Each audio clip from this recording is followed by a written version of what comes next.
Hey folks, Kilt-Man here. Kilt-Man in his Tarzan, Lord of the Jungle t-shirt. And a rather fetching blue mackay kilt. Blue mackay! So here we are. Now this is my third video on I'm a Celebrity. Get me kilted! And it's their day 2 I'm reporting on. Their second full day in the jungle, I think. God, I'm confused already. They've already started the bloody thing. What a show. Yes, Emily Atack faces the snakes in a viper cave. Wildlife has struck Roxy the dog and a squirrel on our conservatory roof. What's going on? Why am I beset by distractions? Animals everywhere. Yeah, she faces the snakes. She did pretty well. Those bastards were going for it. That one was like eyeballing her something chronic. Just be careful now. Be careful. Just nudge him to one side. I'm looking at him. He's looking at me. I bit her. He was biting her. But hats off to the girl. She did pretty well there.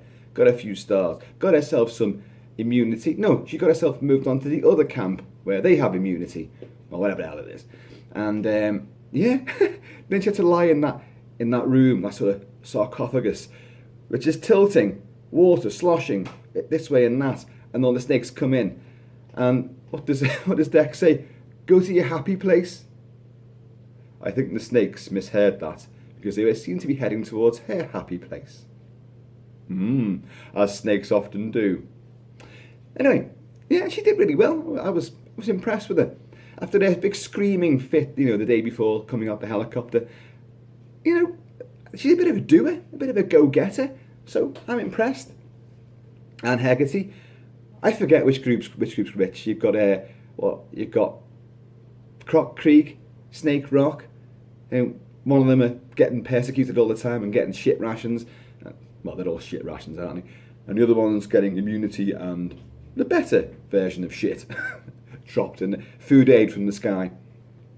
And Haggerty seems to have come back again, bounced back. Aaron Flair did the dingo dollars. That was That was just how many innuendos were in that, like about let's go for a squirt together, or you got to squirt your water and get those balls. What was it Flair said? Oh, balls banging into my face. I've got a child watching this, and she's sniggering to herself as well, because she seems to know what's going on there. What do they teach kids in school these days? That's what I want to know. So, yeah, it was a good episode. John Barrowman, he seemed to be in the background a fair bit until their challenge where they had to go and try and win, a special gift for the guys in the other camp, the ones who were getting all the crap times, keep their hand on a button whilst bugs and all sorts of things are dropped on their heads. And the minute you take your hand off, then that person's lost their special goodie. And oh my God, some of them spiders, Jesus Christ. That poor guy from, what's he from? Is he from Hollyoaks? Dwyer, whatever his name is. God bless him. He was going through hell on that, wasn't he? Having afro hair doesn't help because how many bugs can get into that? Lucky Flair wasn't doing that one. How is Flair's hair holding up, by the way?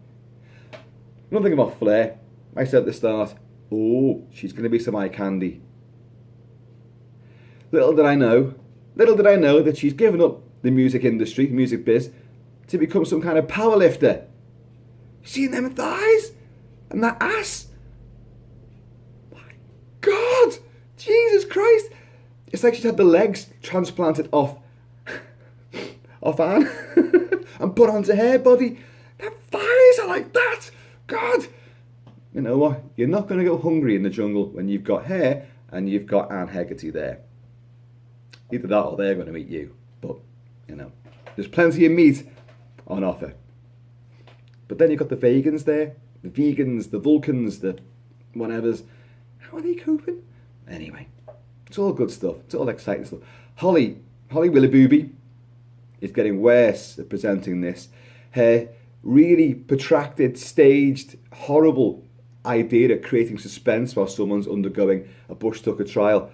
Oh my God. I can't take all the stress.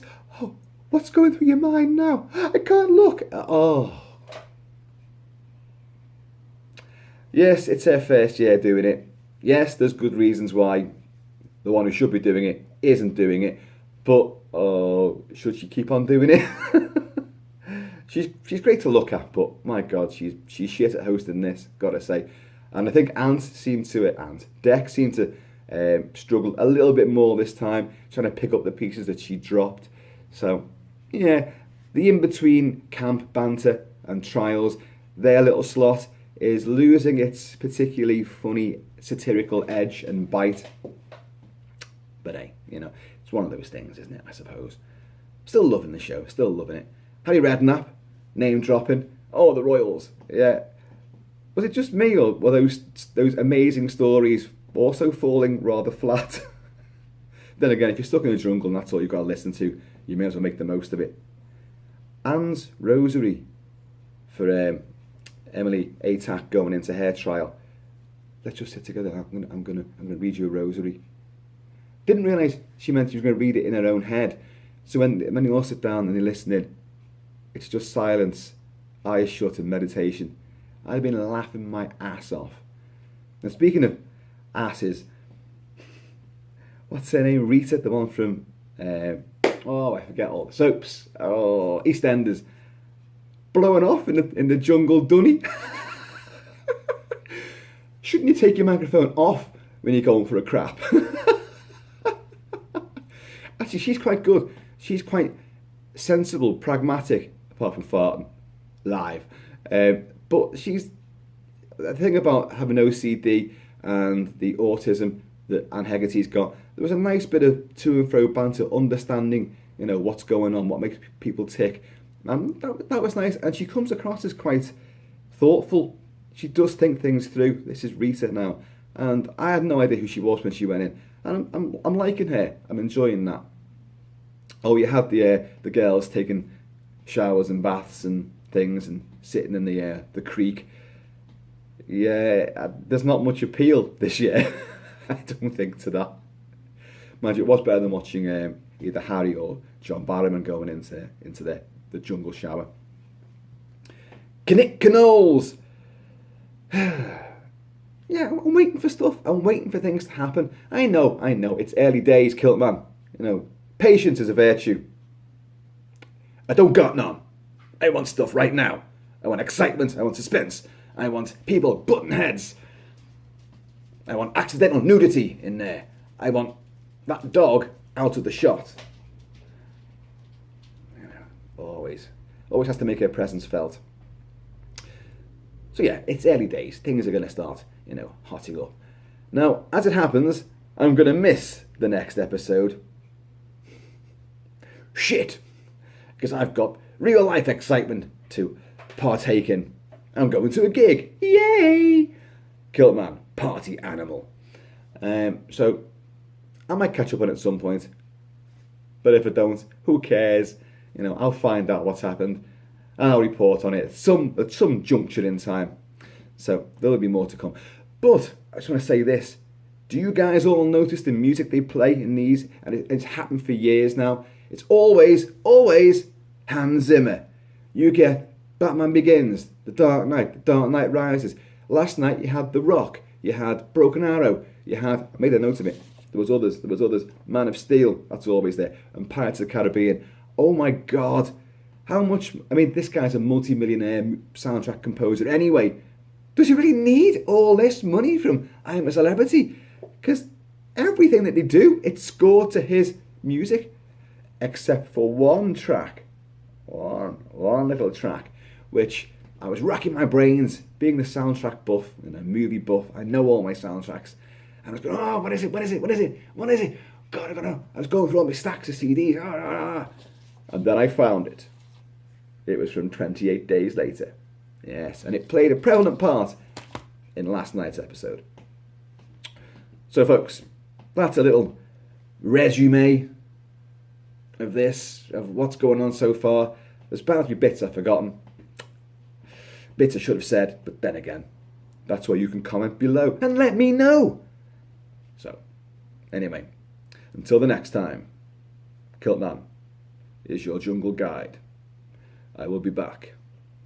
So will you. So keep it Celtic. Keep it kilted. Be safe. Watch out for yabbies and vipers that try to find your happy place. In the meantime, I will see you guys later.